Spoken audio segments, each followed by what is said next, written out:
So because one Fulani boy died, 60 women and children have to die. Somebody should please make the call, because one Fulani's cow was rustled. 200 people in water have to die.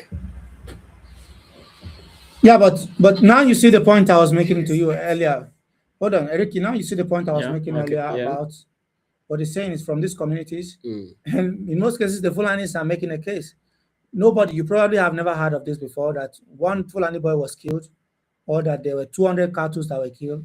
No. So the thing is that how do you now go and kill and burn down an entire village because 200 cattle were killed and one Fulani boy was unalive? No. He maybe you were not here when he made the premise. The premise was that the Fulani boy carried his cattle and eats up a person's farm. And the young boys from the community. No, the person reported to the vigilante. The vigilante handled. Who are the vigilantes? The vigilantes are not Fulanis. No, they are not. Exactly. So they are local people, local boys that are armed themselves to protect themselves, and they see Fulanis as the enemy, right? So they have gone now to kill the Fulani, and then the Fulani say, well, the government is not on our side, the vigilante is not on our side, what do we do? Then there is back to jungle justice. You see, the situation is not as simplistic as everybody thinks it is. Yeah. So when you're talking about vigilantes and you're expecting them to accept the authority of the vigilantes are mostly tribal, ethnic groups set up to victimize and intimidate other people. Now, sir, if you listen carefully to, I'm listening to you clearly. I deliberately set it out so that it will be able to cover all spare. You understand? Okay. Conflict. Because when you come to conflict resolution, you don't just pinpoint and say, "Oh, these ones are the ones who are guilty and these other ones are okay." They are, both of them are involved. It's conflict. It takes two to organize or even to provide solutions to what is happening. What you did mention. Please allow him to finish, please. Okay. So the point I'm trying to make is, after I've highlighted these two things, the point I'm making is, because you have a higher okay, as it comes up. Please allow him to finish. Yeah. So the point I'm trying to make is, if simply because you have a higher access to power, because the Fulani obviously do have a higher access to power. They have access to equipment. They have militia groups. That's the way I look at them. They have hundreds of militia groups that either operate when they like as bandits. Do you understand? They can also operate as people who do ethnic cleansing. For a fact, they have done that in the past. We have seen where they've gone into communities and literally wiped and driven people away from that community completely. So let's. It's not just about. Let's get this straight. Let's get this straight, because the same question you are putting forward now, I asked some of the leaders of the Fulanis, the Meheti Allah. The Meheti Allah are not really leaders of Fulani. They are dead. It's an organization. It's a lobby group. I think it's a pressure group that protect the interests of headers, in quote, headers. No, so basically, and they don't represent all Fulanis. So I asked them about power and their connections and why people have believed that they are victimizing other people. He's like, what are you talking about? They don't have a local government chairman in Barkin-Ladi. They don't have a councillor. They don't have anybody in the position of authority. They don't have a governor in Benue State, in Plateau State. They don't have those power structures in Benue State. If you go to Taraba, it's the same thing. And in some of these places, the Birom and the local tribes are the ones with the vigilantes. They are the one with everybody. And yet, they don't have a president. They don't have people. They don't. Hold on. The chief of. Hold on. They don't have a president. They don't have a president. Is there a president that represents the Fulani people in Nigeria? The president of Nigeria is not Fulani. He's not out there seeking the interests of Fulanis in quote. And even if you have a president that is quote unquote Fulanis, the power structures at the sub-national level, including that of the governor, It's not on their side. So why are we blaming the Fulanis, in this aspect? This is all I'm asking for. Why? Okay. Hold on, please. You took words out of my mouth. You're going too far. Let's leave the influence of the Fulani man in Nigeria out of this equation. Now, let's take it to far away Central African Republic. Listen carefully. You see, the way you guys look at the Fulani in Nigeria, the Fulani, his existence in Nigeria, the ones you have seen in Nigeria, are the ones that have settled. Do you understand?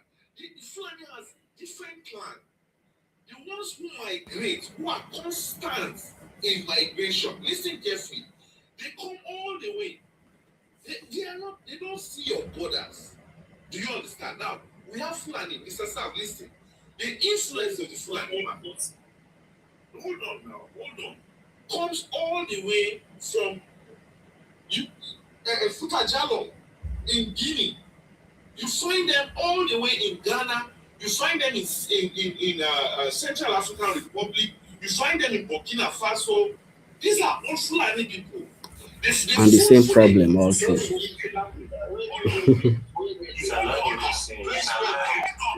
kind of narrative will not take us anywhere. Order. Order. Let him learn, because I want to ask him some few questions. Let him learn. Don't interrupt him again. The Yoruba man, you find a typical traditional Yoruba man. You find them all across Togo. You find them in the Republic. Make your point succinct. In Nigeria. The point I'm trying to make here is the influence that you think they don't have in Nigeria. They can import those influences.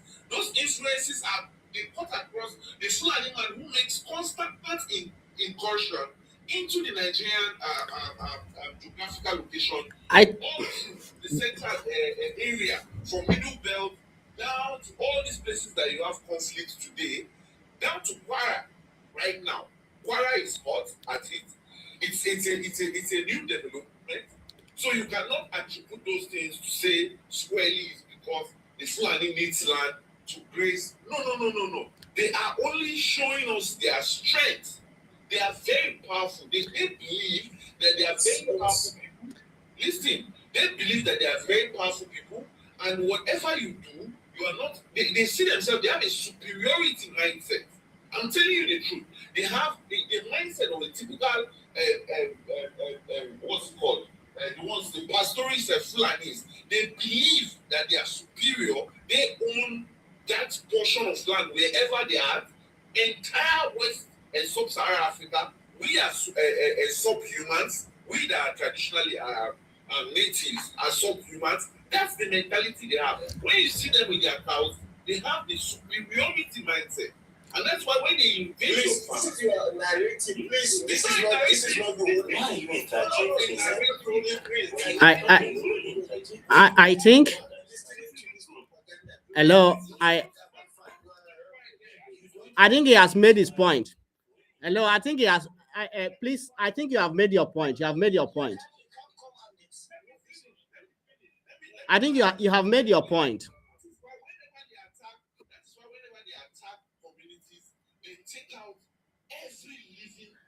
I think the problem of dominance is a issue of dominance. We have mentioned that before. Dominance.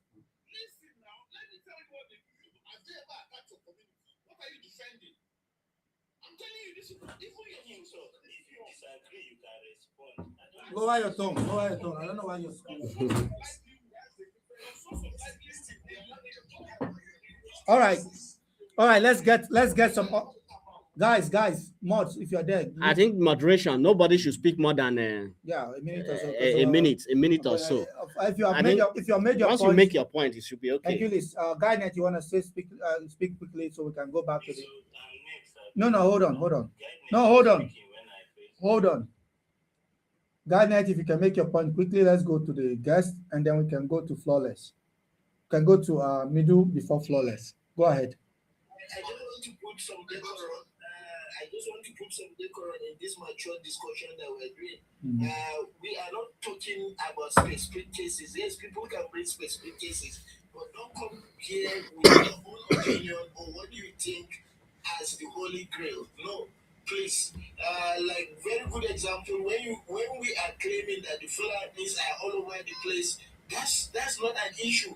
A Fulani in Nigeria who is in Enugu State or even in Kwara State has never been to Adamawa, does not even know how to speak Hausa. Rather, he speaks Yoruba also.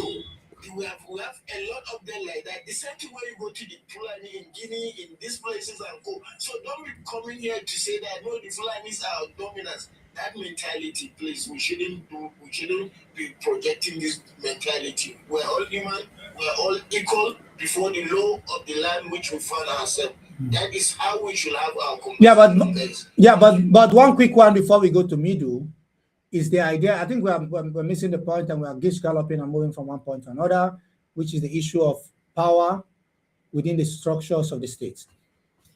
You guys keep insisting that the Fulanis are very connected and they're powerful and so on and so forth. And I look at the apparatus of the state, I look at the structures of the institutions of the state. The Fulanis, most of these Fulanis, most of them are headers. Of course, you have them in government, don't get me wrong. But let's look at this existing structure. Chief of Defense Staff, Chief of Army Staff, Chief of Naval Staff, Chief of Air Force Staff, National Security Advisor. Maybe you can say Bello Matawale is even Fulani, which is the Deputy Defense Minister also. And now you have General. Let me finish. It's not. Oh, it's not, right? So like, look at General Christopher Musa. It's Christian from Zango Kataf. So you look at the structures, and if you go down, you trickle it down to, let's say, Plateau State. And we go to Barkin Ladi, which is the area of my study. I look at them. This is exactly what the Fulanis told me. So to mention one councillor, that's Fulani. Mention one of the leaders, government officials as Fulani in that area, that they just want to leave and do their business, right? But they have been, again, I'm playing the devil's advocate because I'm not saying that some of the criminals within the Fulanis have not attacked the Rom people and the other tribes. I'm not saying that at all. I'm just saying that the narrative cannot be one-sided to say, let's all agree that the Fulanis are bad and that everybody else is good. This is just my position. I think So let me. Yeah, one second. One second. In the issue of political relevance, this issue we are discussing did not start from this administration. And we should also be mindful that there was a time that the Fulanis were in charge of the police force in this country. They were in charge of even the military. So, and then this strength and this, I don't believe that they are not politically connected. Because as we are talking now, the crime that will be committed by A, who is not a Fulani, if a Fulani man commits that crime, he's going to go scot-free. In most times in this country that we are. So if we say they are not connected, I don't believe that. Connection has to do with structures, whether they occupy certain structures within the institutions of the state. But we are talking of reality of what is happening on ground. What is the reality? What is happening on ground? What's the reality? You look at, for how instance, many of them have been arrested in most of these killings? How many? Most of the killing, you mean the Boko Haram attacks? Yeah. Most of the Boko Haram guys are not Fulanis. They are Kanuri people and tribal people from the area. They attack in various farms and the rest of them. Yeah, this is a farmer header crisis. The people. You're saying that if they get a Fulani guy that commits a crime, that he doesn't get arrested? Okay, I think you were very conversant of the story of a farmer who was attacked, and in self-defense, he was able to get down. What happened? What was the judgment in this country? Here's the thing I have with people, Southerners like yourself. Eh? The problem I have with Southerners like yourself is that the level of, and again, educated people, this is somebody that's very, very educated in a lot of topics, but do you still believe that there's some element of bias or prejudice against the North, coming largely from even people like yourself that are within the intelligentsia, the academic community in the South? You don't really try to see the other side of the argument. Okay. Do you? No, just a question. Do you see the other side of the argument? Do you try to see that the Fulanis also have their own grievances? No. I'm not ruling that aside. I'm not ruling that aside. But I am just trying to, on the opinion that we need to balance it. That, we say, they politically, they are not. No, I don't want to accept that, because I believe there was a time, government is not static. It's dynamic. So today we might have a structure that is not in favor.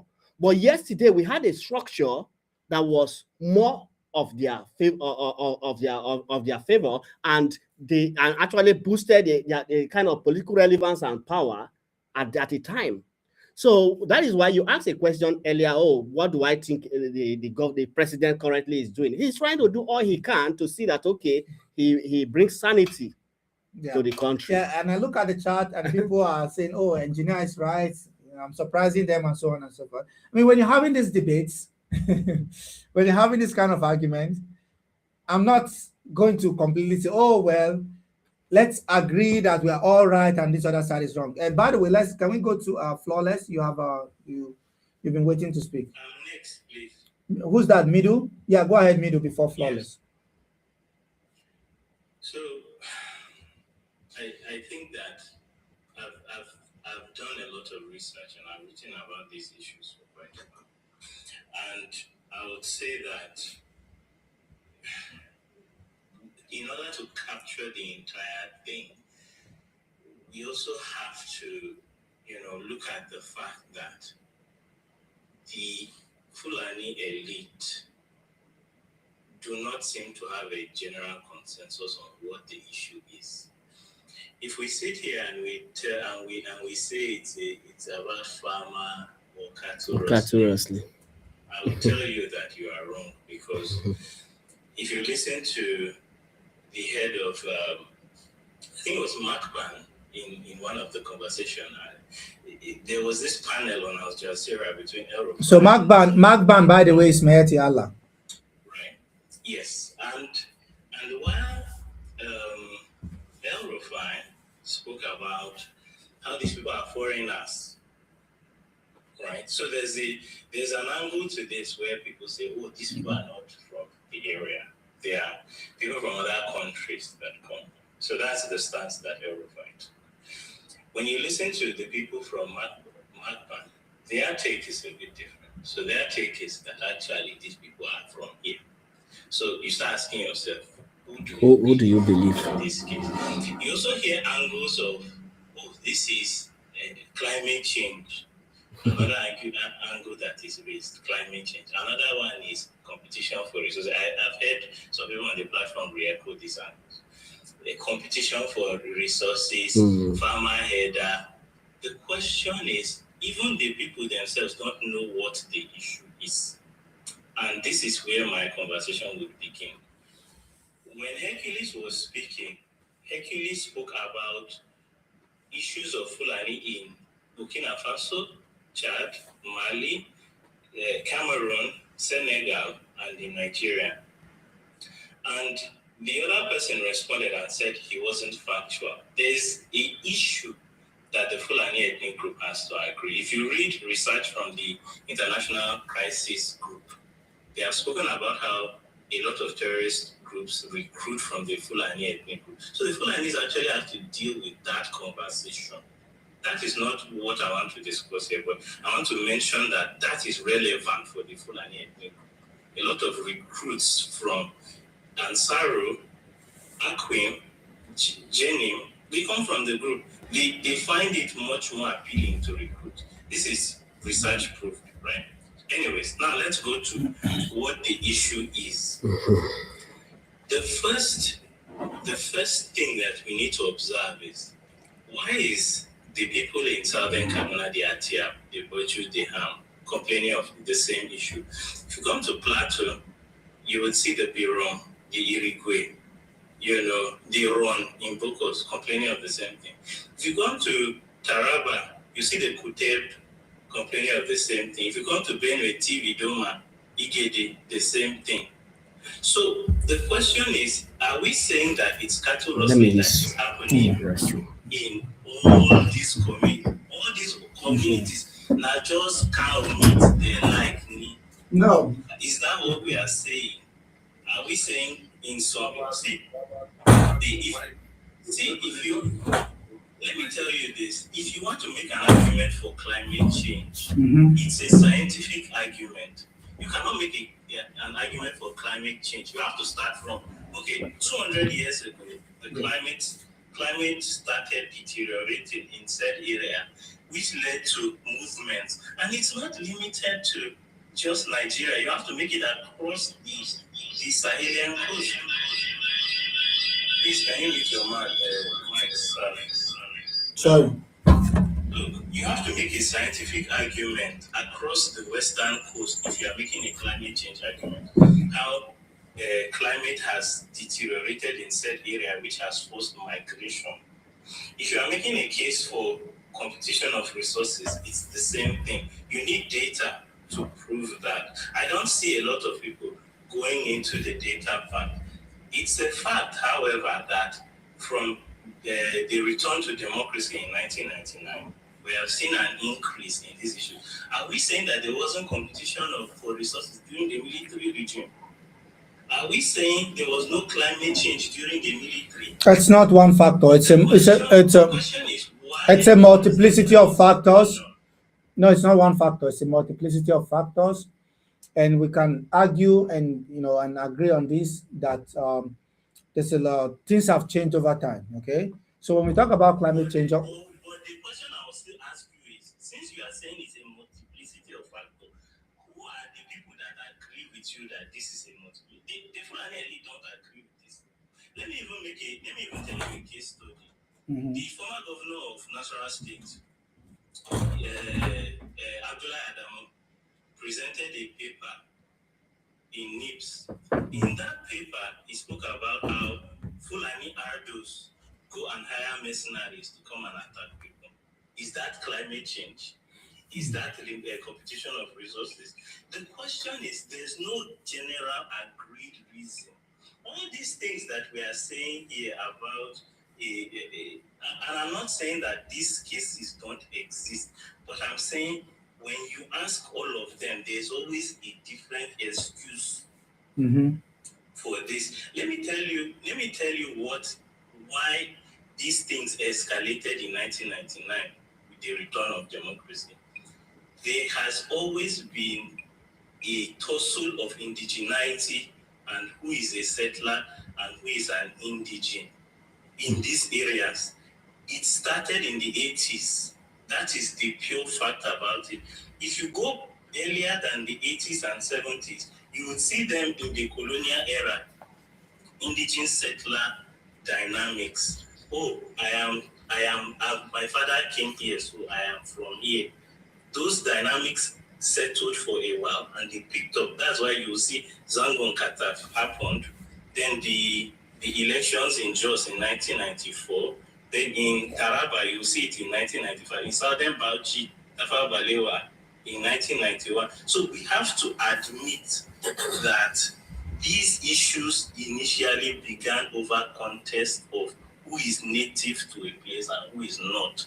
And then following the return to democracy, a lot of groups armed themselves and have started attacking communities. That is getting to the crux of the matter. But that's not a silver bullet. You're making it look like it's The fact of it is, if you ask a Fulani person, are you native to here or not, he will tell you he is. There's a contest over Fulani are the indigenes of land. The rightful owners of the land. The indigenes will tell you they are not. Okay. This is before all these militia attacks. Good evening. Yeah, good evening. Can I talk, please? Yeah, 1 second. Can we hear from Flawless? It's terrible. Zara, before you speak, can we hear from Flawless? Flawless has been waiting. Go on, Flawless. All right. Middle belt, are you done? they don't cut me now. Go ahead, No, Florence. if you have something else to say, because what I'm going to No, say it's fine. is very long. Actually, my network is terrible over here. I don't know whether you guys can hear We me. can hear We you. can hear you clearly. But just can you hold on a second so we can hear from Florence? She's been waiting patiently. Hello. I think you need to mute her at post. Yeah, Mods can mute her. Mods, go ahead and mute her, please. Good evening, everyone.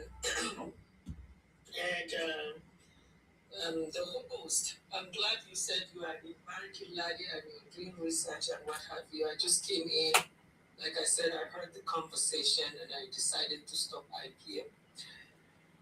You see, generalization and stereotype is a very, very dangerous thing. And that is the problem that is going on social media all over.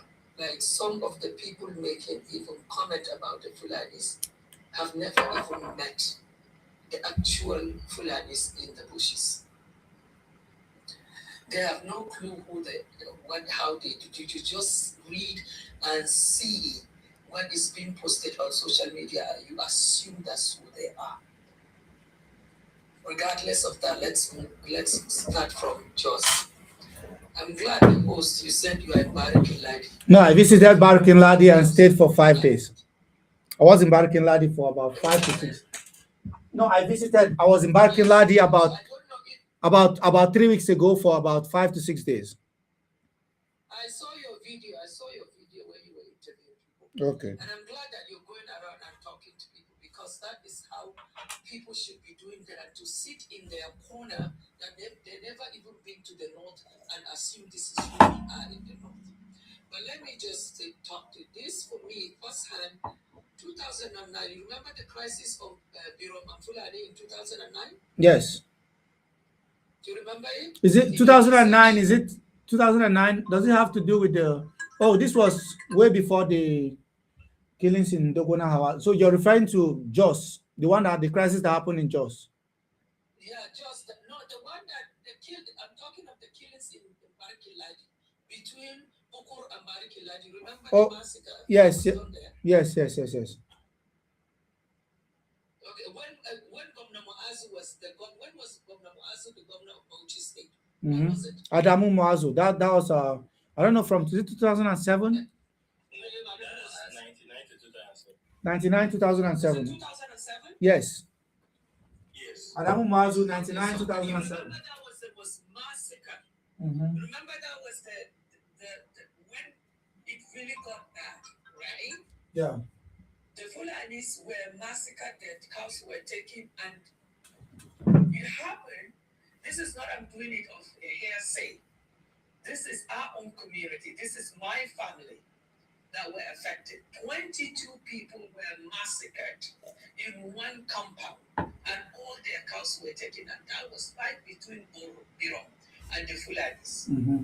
And no one, not the federal government, not the state government, did anything.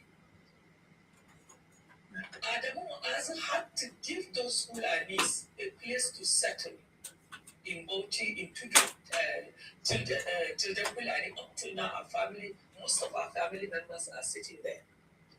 But let's go back to what the host asked. When people are saying that the Fulanis have power, they have this, do you know that my home, and I still have a home in Jebubasa, we've been there for 200 years.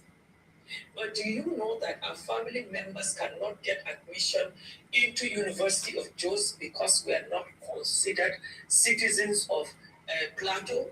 We have to, all of us that went to university have to go to either Bauchi, ABU, BUK, or University of Gombe, and we're Fulanis. Do you guys know of that? And these Fulanis have been contributing more than some of those Biroms that don't do anything but drink kukudu. But that's let's not even get to that. I'm not going to degrade any tribe or anything like that, but let's the fact be known. So when we are saying the Fulanis have so much power, which power, like the host side asks? They have no recognized Ardo even in Plateau State. They have no local government councillor. They have no chairman. They have no commissioners. They never held any government office. See, they don't even allow them to attend university in Plateau. Mm-hmm. And they are contributing economically for Plateau because they own the cows and they do all that.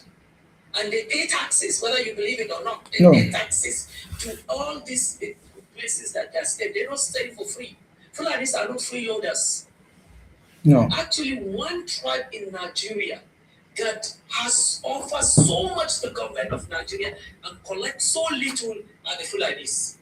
Ask me why. Fulanis, there's no education for them. There's no hospitals for them. There is no anything that even the police or the security is not for them. Because whatever they are is being done, a small damage that is done, they will call a Fulani man and they will find that Fulani man, and the Fulani man will respectfully go and sell his cow and pay that fine. Because you know what? There is one pride a Fulani has. You do not point at him and say he's a thief. You do not point at him and say that he's a cheat. And you do not point at him and say he's a liar. So when they promise, they deliver. Mm-hmm. So let's go back to why this thing is the way it is today. It is negligence of the government and the security. And the fact that nobody is recognizing the plight of the Fulanis. None the Fulani, the House of Fulani, none the elite Fulanis that have become elite.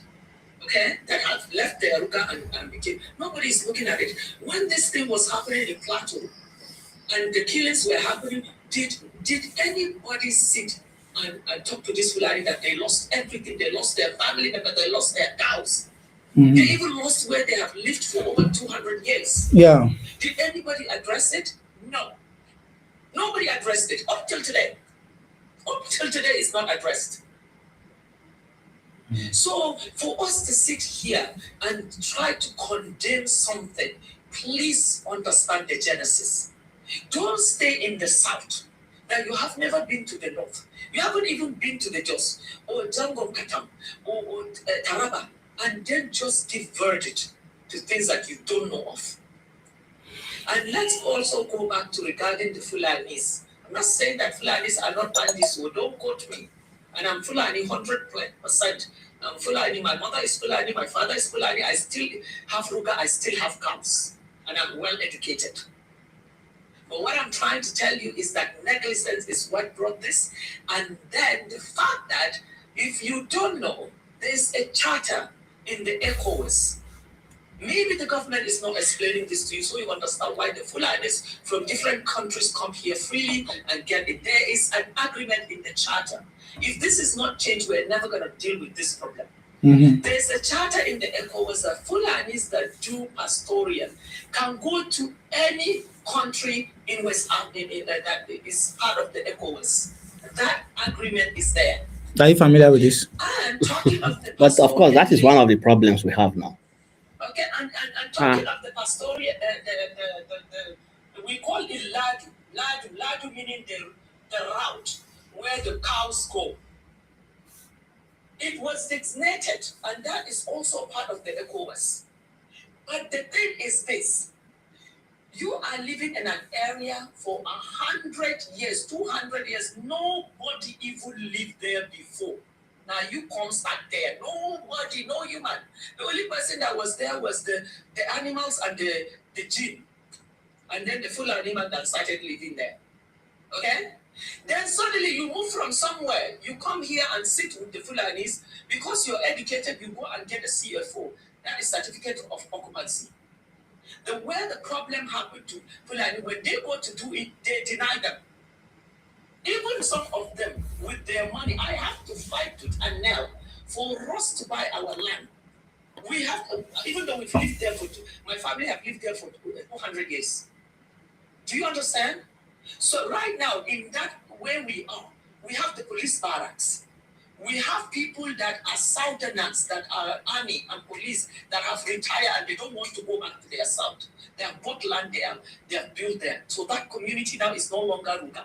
It's a town. Go to Jebumasa. Since you are Bariki Ladi, please go to Jebumasa and please visit. Is it in Gashish? Which of the district? Gashish? Is it Gashish Fan? Is it under which of the district?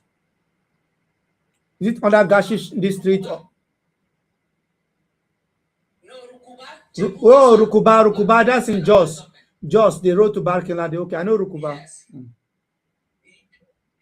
So by the army barracks. I know Rukuba. I know in fact, I know the barracks. Exactly. Yes. So what I'm saying is that even those people that are the army that retire now, they don't want to go back to their south and southeast. They're staying in that Jebumasa. Now Jebumasa have become a town. So, but those people live peacefully. But the Fulanis that have been there before then are being told every day that it's not there. How the hell you're going to tell me I have lived in an area before you were born, your great-grandfather was born, but it's not my rightful place to be. And then the places that was assigned to us by all these treaties, you've gone and have built your mansions, including the rich people.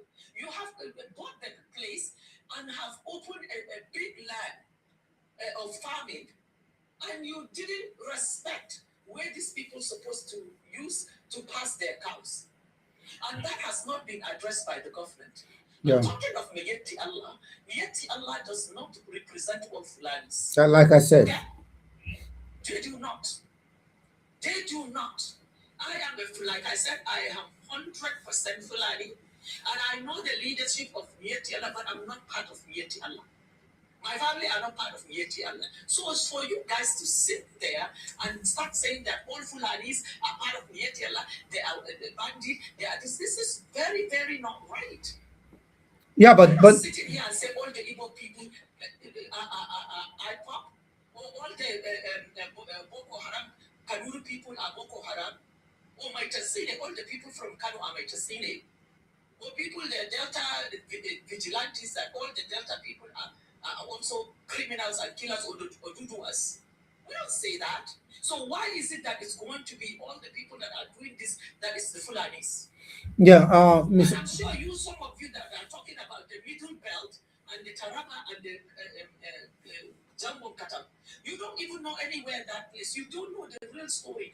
And if we want to fix this, we need to start from the traditional rulers. The traditional rulers are the enemy of progress because they know the truth. They take money from the Fulani people. They don't protect the interests of the Fulani people. And then you want the Fulani people, when they kill them, they just sit down, oh, Fulani Hakuri.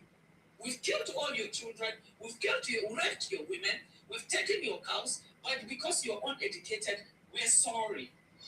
You have to do Hakuri. And this thing that came, let me enlighten you about these bandits. They're not all Nigerian Fulanis.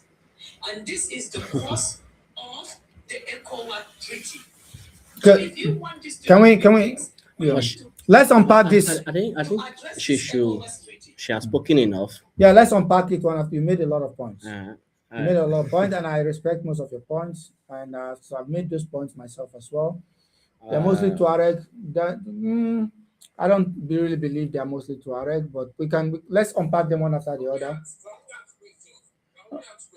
No, you can ask questions. I have a guest in the studio that also wants to respond to some of this. So let the guest respond. And I want to come back to you, Flawless, on some of the key points you made as well. Go ahead, Mr. Eric. I think most of our points are actually correct, but on the contrary, I want to speak on in the South, what is happening in the South, because these killings are not just restricted to maybe Benue or whatever. We have them also. They will come down in those states as we are talking now in my area. People cannot even go to farm. Because why can't they go to farm? Because they are ready. They once they get you as a woman, they rape you. So people cannot. Can we now? What is also happening in that down south? Is it also maybe they find themselves, they have been in the land for a very long time. No, but there is a trend, like she rightly said, there is a good, there is a number. Maybe there is a particular group that has taken into terrorism and believe that wherever they go to, and because of that treaties in ECOWAS, most of them believe that wherever they get to, they should be their rightful owner. So whoever they meet there, as a farmer, they believe that it's their land. So where does this route, you're clearly not listening. There's a route that they've been using for centuries. That route also goes to the center and to the southern part. It goes to the south, all the way to the Atlantic Ocean. Yes. Just hold on. So Edo State is not in heaven. It's also on the, hold on, let me finish. Yeah, because I see what you're writing in the comment section. You respect the host community and so on and so forth. I understand that. I met people, I've seen a lot of bad Fulani people, but we have to be careful with generalization. Again, I'm not here advocating, I'm not the spokesperson of the Fulanis, I'm not Fulani myself. I'm a Christian myself, and I've gone to these communities. And for me, it's about investigation. I ask questions. For instance, you say you mentioned Kaduna, Southern Kaduna, and I went to Kafanchan. And some of the people you ask, they'll say, yeah, they're unaliving us because we are Christian. They're killing us because we are Christians. And if you push a little bit further, they say, well, because they want the land. It's about indigenous versus settlers. Then the more you go in, you know that there are other bigger social, political issues than religious. So this is why we have to be careful when we're making this argument. Go ahead. And two, she also mentioned that the traditional leaders are also not helping issue. Okay, down maybe where I will come in that wise is that even in most of these southern states, the traditional leaders will collect money from the Fulanis, and the Fulanis will settle.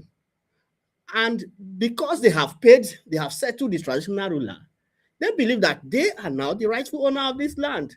No, the farmers will now go, farm, and they will carry their cattle and eat the crops. And from there, the traditional ruler now, who has collected money, will be silent. He has nothing to say. And the Fulanis believe that, we have already paid for this land, so it should be ours. These are some of the problems we have. So she's very right when she said the traditional rulers are also part of the problems. I want you to respond to this last comment. She said they lived there for 200 years. Imagine backdating your existence to claim indigenous status. So when how do you claim to be an indigenous of a place? From the creation of the earth, you were already living there. And how long would you have to live on the land to claim indigeneity? Because if the Fulanis are saying we have lived on this land for about 200 years, and when we came there was nobody there. For instance, I see some of the settlements they have in that area for Riom. Riom borders Kaduna South. And then you have from Riom to Barkinlad, you see they are constantly moving towards, there's a route. When I went to X-Land, I visited some of the places, Gashi district, where you have this NASCO, this power plants. I went to some rural areas, some of the rural communities that even people in Plateau State have never dared to visit. So I see that people tell me, from here, if you're able to find your way, you can end up in Kaduna. So you see some of the routes, they've been using that route, and some of them have known that land. Their fathers, their forefathers have been there for over 300 or 4. In fact, you're talking about 200 days. This is half. This is close to 1,000. This is about half. Yeah, hold on. This has been going on for close to 500 years. Hold on. One last point. She's saying 200 years. This has been going on for close to 500 years. And you're talking to somebody that have also visited Mali. In Mopti, it's exactly the same thing. You mentioned Jenin, Mujao, Katibat, Messina, and some of these groups. The Fulani people in some of those groups are minimal. I mean, maybe Katibat, Messina, because I know Amadou Kufa. You're mentioning some of the topics and you've written work on it. I have written publications on this work as well. So when you're having this conversation with me, you have to be frank. We need to understand that it's not just one factor. The Fulanis also have their own claims. The Fulanis also have their own claims. So are the local sedentary African tribes. So let's address this point where you talked about Fulani living in a particular place for 200 years. They don't live. They have been moving and migrating in and out. You are dishonest in the conversation. First of all, there are colonial records that speak about how British colonial officers in this is before the conquest. They spoke about how the Fulani, the Emir of Bauchi, warned them against crossing to the plateau area. So when you talk about these people being indigenous of this place, first of all, they couldn't cross into these territories. First of all, during the pre-colonial era, because there's clear records showing. In fact, if you read Derek Stenning's work, you would see that the Fulani could not cross into those areas. They tried negotiations, they tried agreements, all of that. Sorry. I'm not going to let this. I'm sorry. Sorry. I don't mean to interrupt. Hold on. Sorry, I don't mean to interrupt you, but I'm not going to let this slide. I think you're referring specifically to after the period after Danfodio and the lead up to Danfodio's conquest. The Fulanis have been coming into these areas way before that period. Allow me to finish to make my point so that you know where I'm going. So we have established the pre-colonial era. During the colonial era, it's another case. If you read the 1914 provincial report, the British stated that the Fulani are aliens to that place. This is a colonial document. So if you are asking about people that have lived in that area, there are colonial records that solve this issue entirely. These people were brought just like how the Southerners were brought to my thing. Let's get this straight. And the 1914 provincial report states that they are not entitled to the same rights as the indigenes of that place. So throughout the colonial era, it's quite clear who an indigene and a settler was. They gave them settler certificates. Let's not get this twisted. If they are giving you from 1900 to 1960, they give you settler certificate. Suddenly, after 1960, you can't declare indigene. Which way be that? So are we are depending, hold on. We are depending on the Europeans depending on the European archives. We are depending on the European archives to understand the history of migration and the settlement patterns and who is an indigene and who is a settler. I am coming. See, first things first, I established that in the pre-colonial era, these people were not here. How do you establish that? From the works of Europeans. Then too, when the British came, the British conducted several censuses in these areas, never established that these people are indigenous. That's the second layer to this. Let me clarify. They are not. Sir, let me explain something to you. So when the colonizers arrived, there were several conflicts, you understand, on the African or the sub-Saharan African plain, you understand. Conflicts amongst indigenes and settlers, okay? Now when they came, they observed, they noticed, they inquired this trip that you are making today. The Europeans or the colonizers had made this same trip prior to your own trip, and they came to the conclusion, you understand, that they did research, and they came to the conclusion that this one, they identified different individuals on the basis of their origin. For example, this one is a settler, this one is what's it called? A migrant. You understand? So, sir, you need to understand that these people have already documented individuals in sub-Saharan Africa. Even the French did it in Rwanda. Thank you. Let me say something. Why another reason why saying you stayed here for 200 years is false is that those areas were not habitable for cattle. So and this is a good place to do your research. And research about Ringer pest in Nigeria. That would be a good place. So Ringer pest. Ringer pest disease. Ringer pest is a disease. Cows cannot withstand it. The nose and the mouth. So all these places, all this Benue, Plateau, Taraba, down to the south, they were susceptible to those diseases. So it was not even habitable. I think you're going against your own point. You are actually shooting yourself on the foot. You are actually shooting yourself on the foot. I'm coming. Allow me to make my point.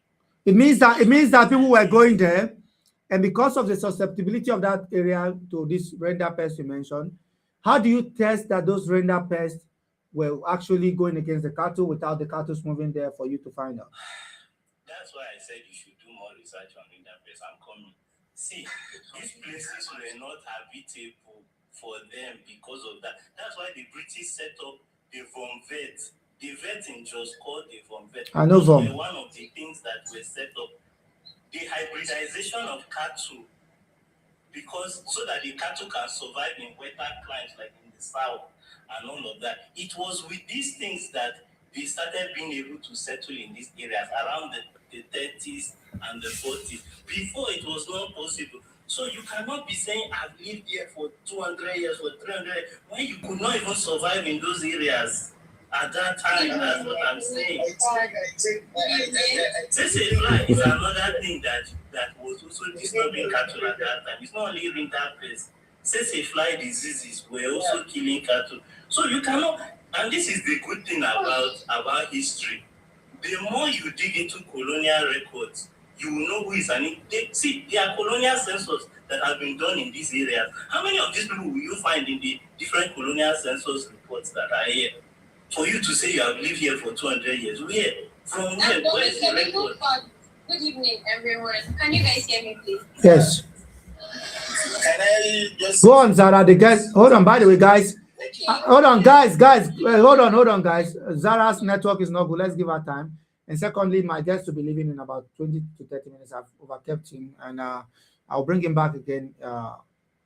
It depends on when he has time. Go on, Zara.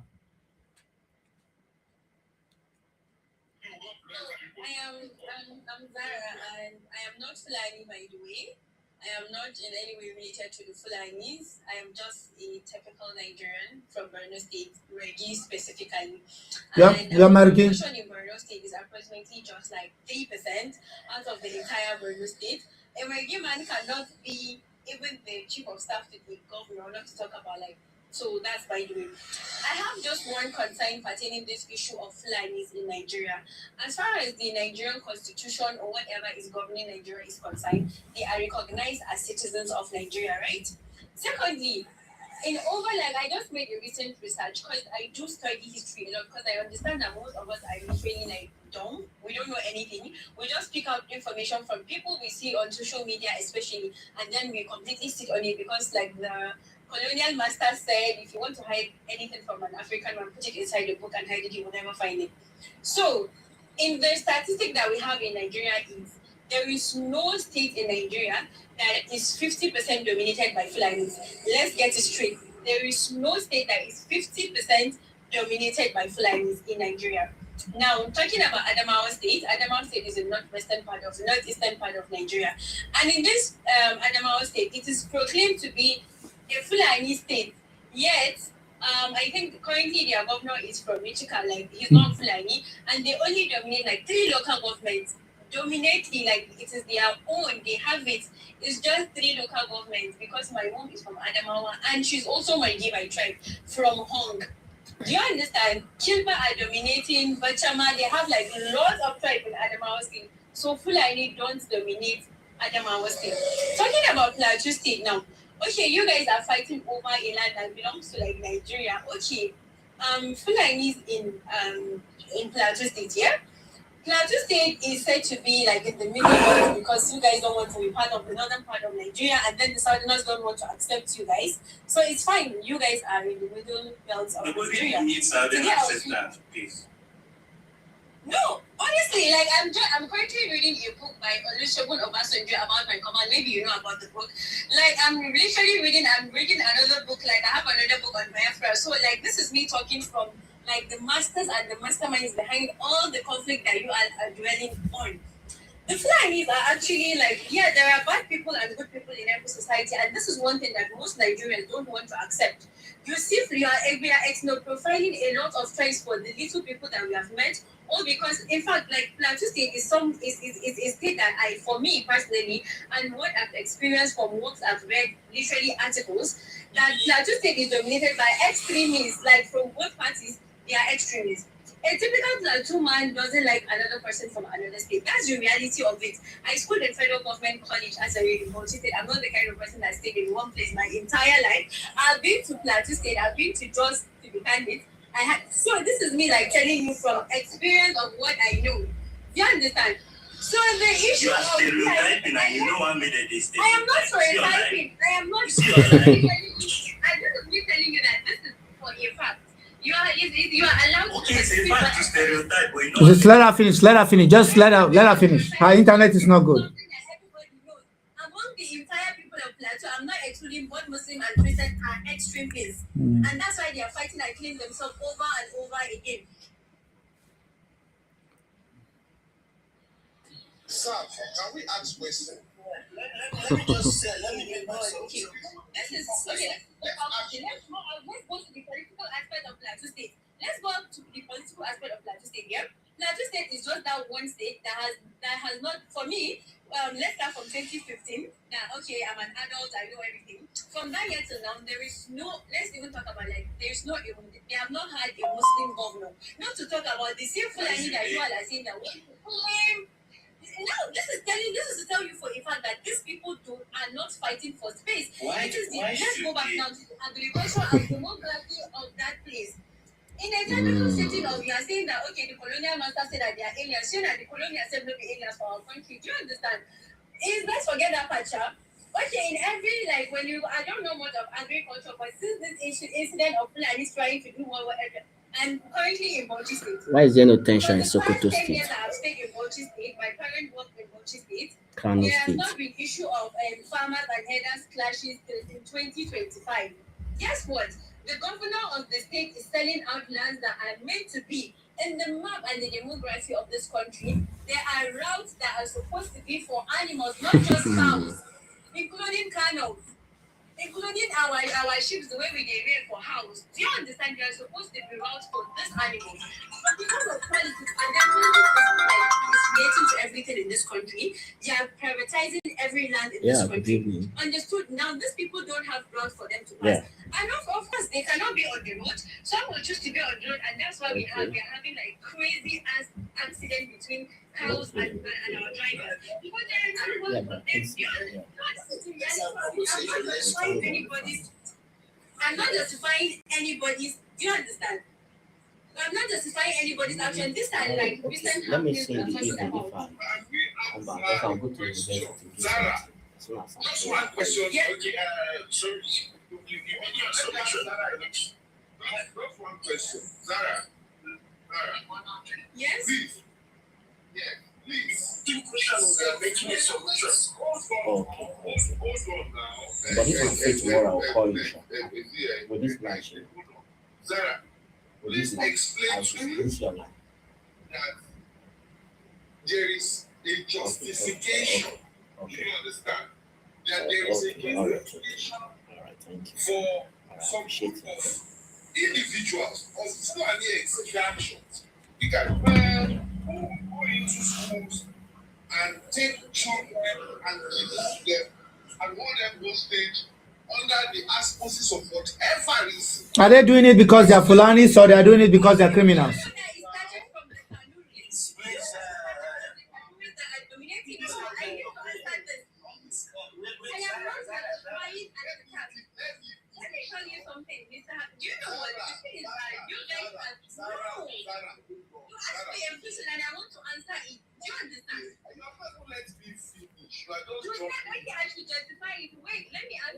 Why is this killing not happening in other states like Sokoto?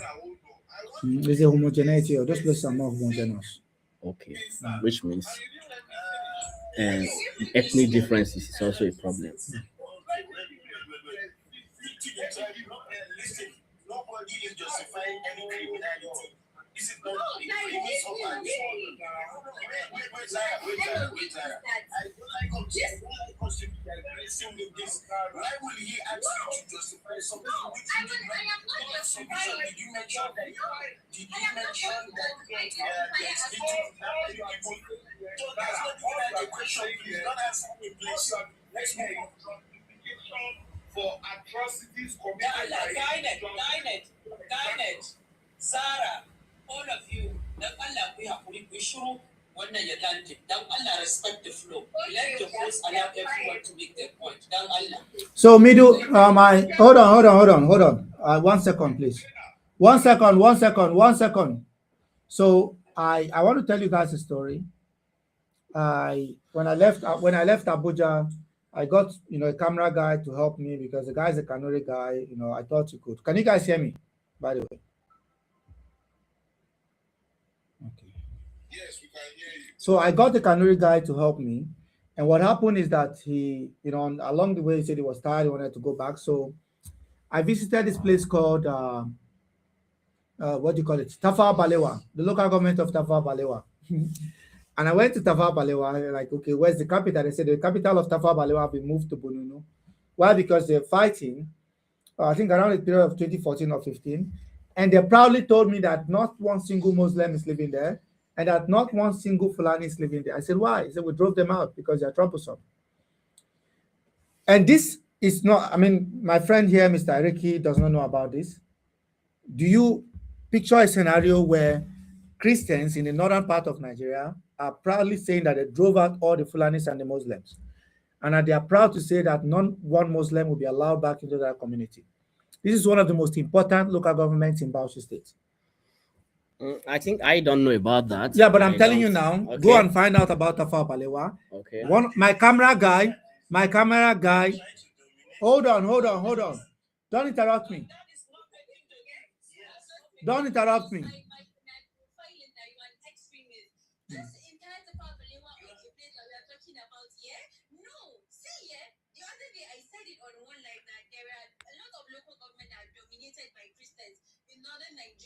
And it's normal for us. We'll go and do our business with them and come back. There's nothing like, okay, because you are Christians and Christians are dominating the south or what. No, we don't have a problem with that. The Fulanis, of course, if you drop them out, they will leave. Do you understand? If it is your place, it is your Just let me finish. I don't know what this is.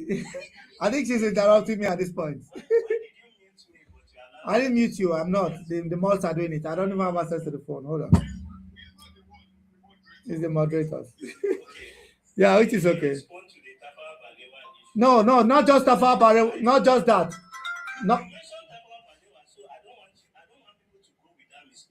No, it's not just misconception. Hold on. I have interviews on record. Can I finish? Yeah, you're becoming defensive. That's the thing. This is not making the news because when it comes to the Fulani aspect, and again, you're talking. No, you have to let me finish. Why don't you think? Okay, go ahead.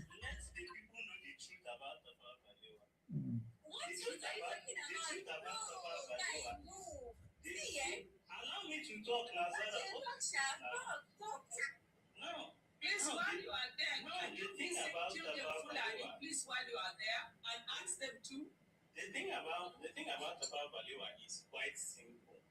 The people in Southern Bauchi have a problem where their king is not recognized in Bauchi. They have been dominated since the colonial era. If you want to read more about the Tafawa Balewa people, you will see how a lot of them were forced to be under the Emirate system. I'm coming. Allow me to talk. Allow me to talk now. What's this guidance? Guidance, let him finish. 1 second. Let me get something. Let him finish. Let him finish, for God's sake. Let him finish. Let him finish, please. Zara, can you allow him to finish?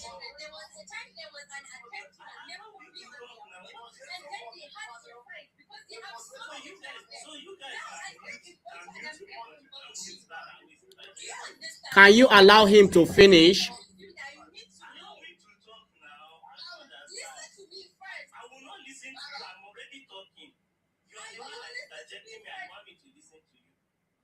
I don't understand. If you want to understand the issue in Tafawa Balewa, you have to look at the colonial history that they have had. Even in this hear that their king has been recognized. Now, the issue in Tafawa Balewa was that in 1991, the settlers started claiming to be indigenous of the place. That's one. And then the settlers, which are the Fulani people, basically, the Fulani people in Tafawa Balewa started giving them rules on how to operate their markets.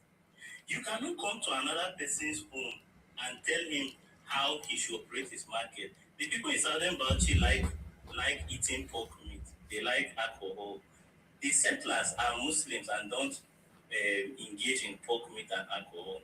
However, they have said that the indigenous should stop selling those things. That was what caused the Southern Bauchi issues. If you come to a person's place and you see the way of life of the person, respect it. You may not agree with it, but respect it. The same problem has been happening in other parts. In Southern Kaduna, it's the same thing. Relocation of a market, the settlers did not like it, right? And they kicked against it. So you cannot discuss when a settler starts being unruly, it's in the host's interest to put him in his place. And that is what the Hausa people do in their states and the Fulani people do in their states. You cannot have your way in your state. You have almost 8 states. You cannot have your way in your state and then come to another person's state and still have your way again. Nobody is a second-class citizen in Nigeria. Everybody has the right to determine his particular state and his land.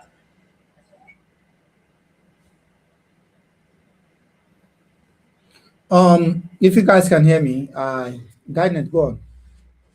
I think it's true. It's true. Hello guys, I don't like showtime, but let us do it for the sake of doing it.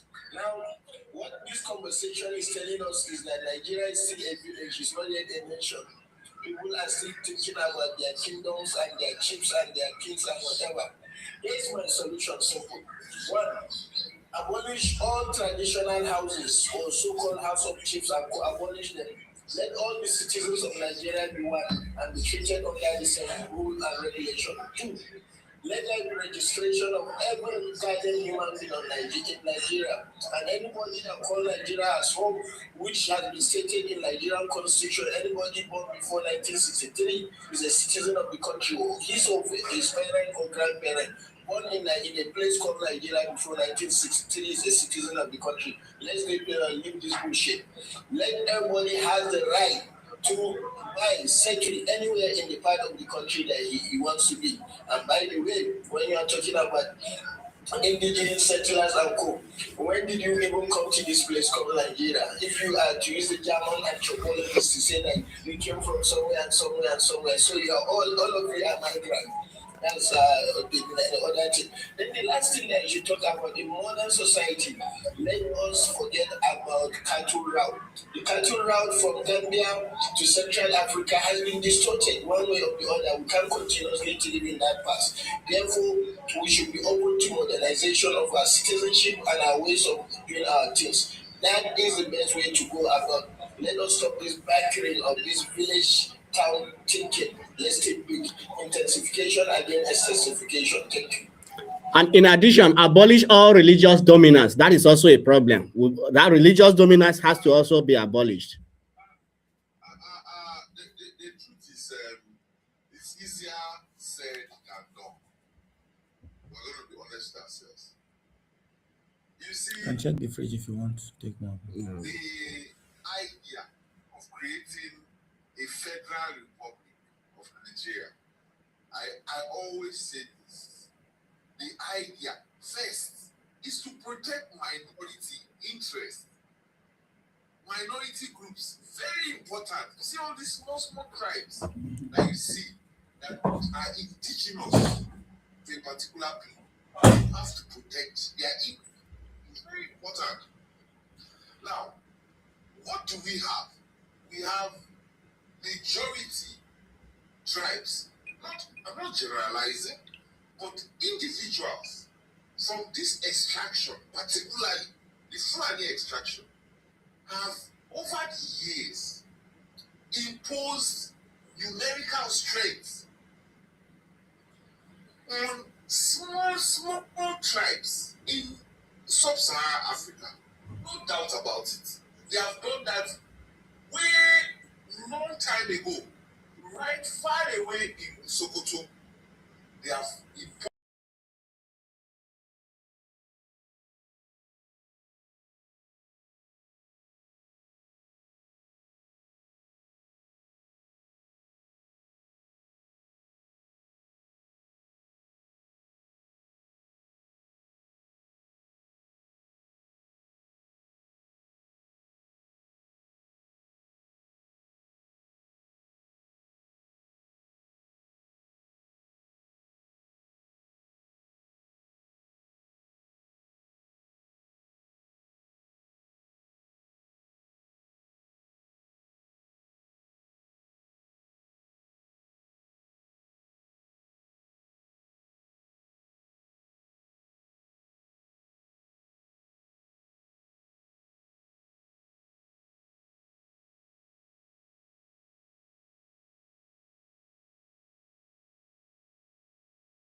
Yeah, we can hear you.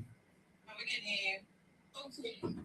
So the thing is, yeah, I don't know. I didn't really I can speak about it. But the thing is that what I know for a fact is that Fulanis are not actually the problem in Nigeria. We have so much tribalism inbuilt in us, and until we try to understand that our ancestors are not always right, and we need to like study to understand where the cause of all these issues are. Today, Kano State is a state that you cannot go out with so much peace of mind anything after 6 p.m. because of snatching of phones. You may get stabbed. A lot of all the vices that happening in Kano State, and this is a state where it's dominated by Hausa people.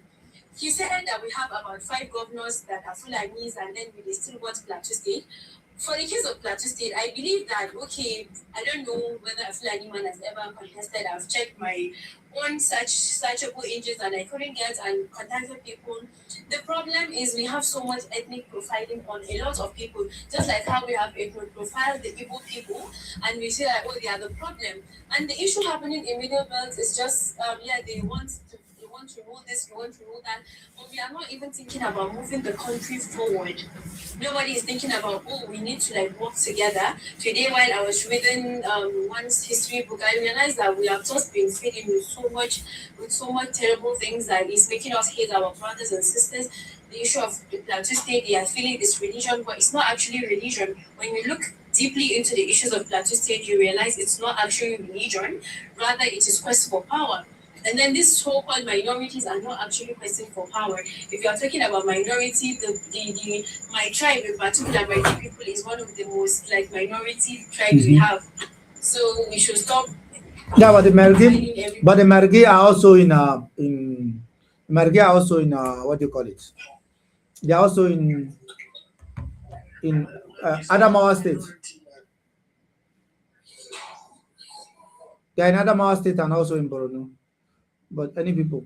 So basically, this is one of if you guys can see, this is one of the emblems of the Sayawa people. So I want to show you guys that I have documented evidence. I was in Tafawa Balewa, and they proudly told me that they drove out all the Fulanis and Muslims. So the North is not a monolith. We have to understand that there are different sides to it if we want to have this conversation. Appel, you want to? No, I just came up because it looked like you were busy. I'm still at work. No, I know, but we miss you. So you can skip your. I said I know, but we miss you. So you can skip yourself to the next number. Okay. Yeah. I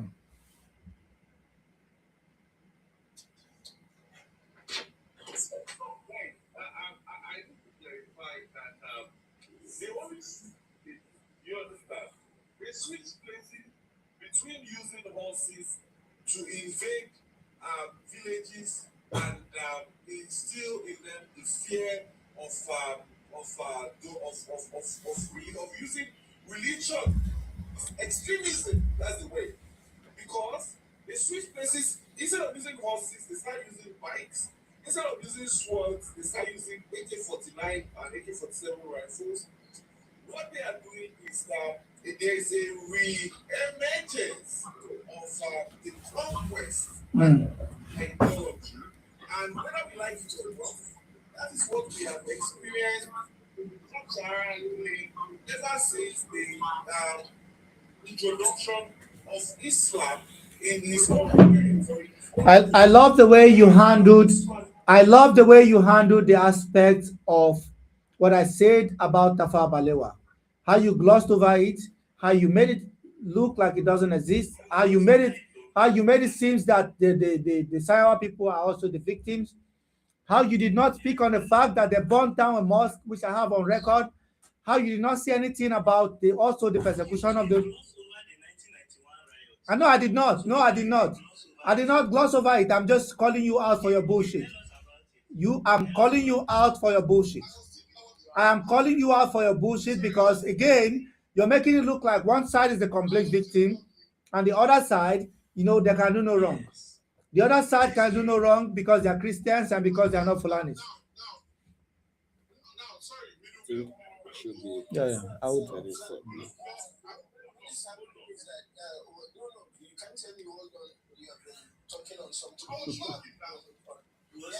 This conversation will go till 12 midnight.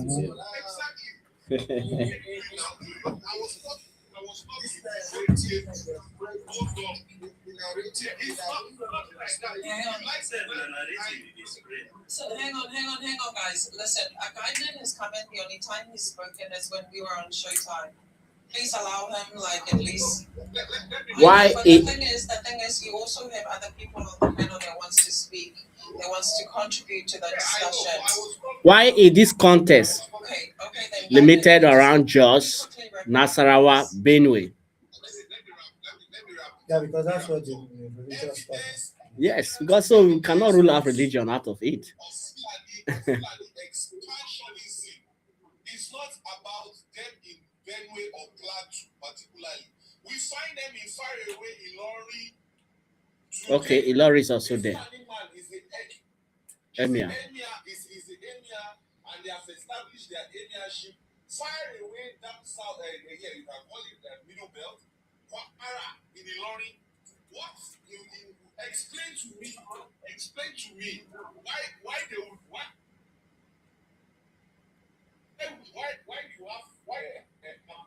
see the church. We saw them. Hold on, just wait, let me finish. We saw them on the carrying women from place of worship. Where have you seen Christians in any part of Nigeria go into a mosque and capture life, taking for example? We saw Fulani men. You will not deny that as well. Removing people from churches in Paradise.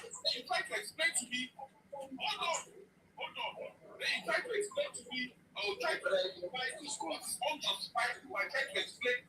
Hold on. Try to explain to me that somebody, hold on, has a route. Hold on. Somebody somewhere has a route where he has to take his cattle. His cattle is a route in the church. But the church is a cattle route. When adopts a pregnant women from church in Para State as unalive people constantly, they have established they are expansion agenda. You have spoken for 10 minutes. And you interjected for the entire 3 minutes that you have been talking. Can you end up your 3 minutes, please? Can we just talk about the way forward? We have been discussing the problem. Can we talk about the way forward? How do you think this problem can be solved in this country? That is the most important thing we should be discussing.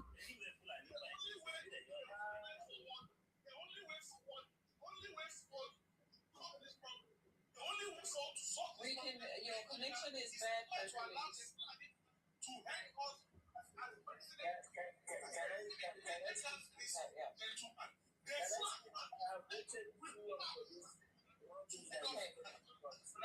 Hercules, your connection is bad. Nobody can understand you. Okay.